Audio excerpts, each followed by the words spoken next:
दोस्तों, स्वागत है इस नए एक्सप्लेनर में। आज हम एक ऐसी दिलचस्प दुनिया में डाइव करने वाले हैं जहां हर सेकंड बल्कि हर मिली सेकंड कीमती है। आज हम रैपिड डिक्टेशन के राज खोलेंगे और फिर थोड़ा स्लो होकर उस बारीक लॉजिक को डिकोड करेंगे जो इस यूनिक स्किल को एक शानदार करियर में बदल देता है।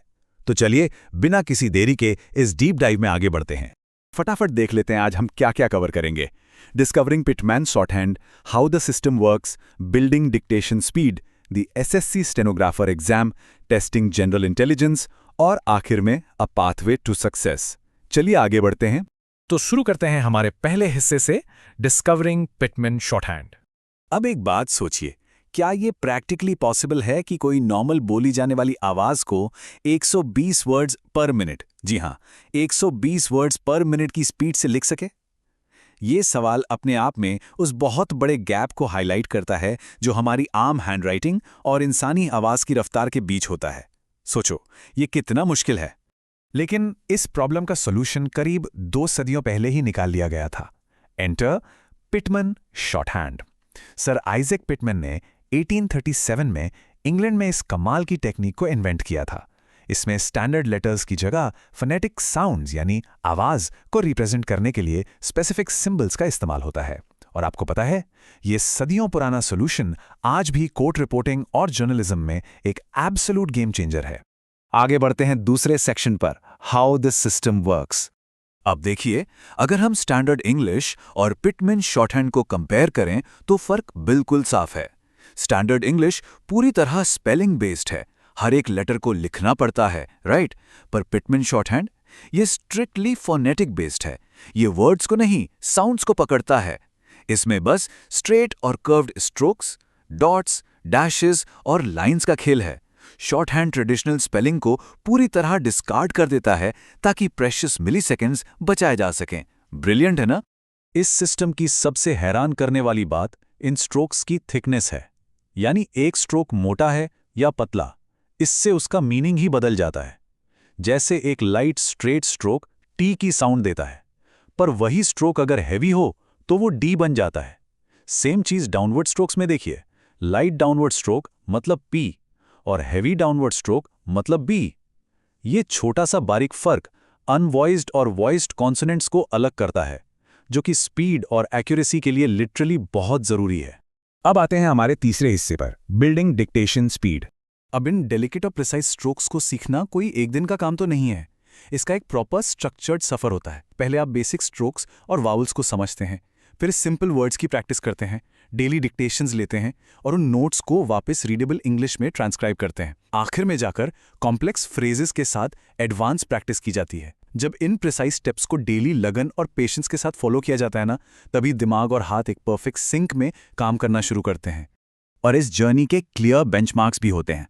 एक बिगिनर आमतौर पर 25 से 40 वर्ड्स पर मिनट तक पहुंचता है। इंटरमीडिएट लेवल पर यह स्पीड 50 से 70 तक जाती है। लेकिन एक सच्चा प्रोफेशनल जो रैपिड फायर नोट टेकिंग करने में सक्षम हो, उसकी स्पीड 80 से 120 वर्ड्स पर मिनट तक हिट करनी चाहिए। That's massive. चलिए अब इस स्किल के प्रैक्टिकल एप्लीकेशन की बात करते हैं। The assessee stenographer exam. India में अगर आप एसएससी स्टेनोग्राफर एग्जाम की तैयारी कर रहे हैं तो डिमांड सच में काफ़ी स्ट्रिक्ट होती है। इंग्लिश के लिए 80 वर्ड्स पर मिनट और हिंदी के लिए सीधे 100 वर्ड्स पर मिनट की स्पीड ज़रूरी होती है। Just imagine the pressure. ऐसी एक्सट्रीम सिचुएशन में इन स्पीड्स को एक्यूरेटली हिट करना ही डेडिकेटेड एस्पिरेंट्स को बाकी भीड़ से बिल्कुल अलग करता है। किसी ने बिल्कुल सही कहा है, Pitman shorthand is not just a skill but a career booster. इसे मास्टर करना नए दरवाजे जरूर खोलता है, लेकिन रुकिए, सिर्फ फास्ट हाथ होना ही इन प्रेस्टिजियस रोल्स को पाने के लिए काफी नहीं है। एक और बड़ी हर्डल है। और वो हर्डल क्या है? आइए देखते हैं हमारे अगले सेक्शन में, टेस्टिंग जनरल इंटेलिजेंस। यहां आकर एग्जाम थोड़ा स्लो और ट्रिकी हो जाता है। फास्ट राइटिंग तो ठीक है, पर एसएससी एग्जाम में स्पेशियल रीजनिंग और लॉजिक का भी उतना ही तगड़ा टेस्ट होता है। जैसे 2023 के एसएससी स्टेनोग्राफर एग्जाम का ये एक्चुअल कॉम्प्लेक्स पजल देखिए। कैंडिडेट्स को आड़ी तिरछी केओटिक लाइंस के बीच एक स्पेसिफिक छिपी हुई शेप को ढूंढना होता है। इसे ढूंढने के लिए इंटेंस विजुअल फोकस चाहिए होता है। दिमाग बिल्कुल शार्प होना मांगता है। चलिए 2023 के पेपर का एक और मजेदार लॉजिक पजल देखते हैं। नितिन 45 मीटर्स ईस्ट जाता है, फिर लेफ्ट मुड़कर 48 मीटर्स, फिर दोबारा लेफ्ट मुड़कर 27 मीटर्स और आखिर में एक और लेफ्ट लेकर 55 मीटर्स चलता है। सवाल यह है कि वो अपने घर से 7 मीटर साउथ में स्थित एक पोल से कितनी दूर है। थोड़ा कंफ्यूज हो गए ना? इस तरह के डायरेक्शनल पजल्स बेसिकली ये टेस्ट करते हैं कि आप माइंड में कितनी तेजी से लॉजिकल स्टेप्स मैप कर सकते हैं। और यहां सबसे अहम बात इस प्रिसाइज नंबर तक पहुंचना है। इसका एग्जैक्ट आंसर 18 मीटर्स है। यह सवाल बताता है कि फास्ट शॉर्टहैंड आना ही सब कुछ नहीं है, आपको न्यूमेरिकल और स्पेशल डेटा को भी एब्सोल्यूट प्रिसीजन के साथ प्रोसेस करना आना चाहिए। एक छोटी सी गलती और कैलकुलेशन पूरी तरह गलत। और हाँ, सिर्फ डायरेक्शंस ही नहीं, G492A जैसे सीक्वेंस की बिल्कुल सही मिरर इमेज पहचानना भी उतना ही जरूरी है। अब एक नज़र में ये शायद बहुत आसान लगे, है ना?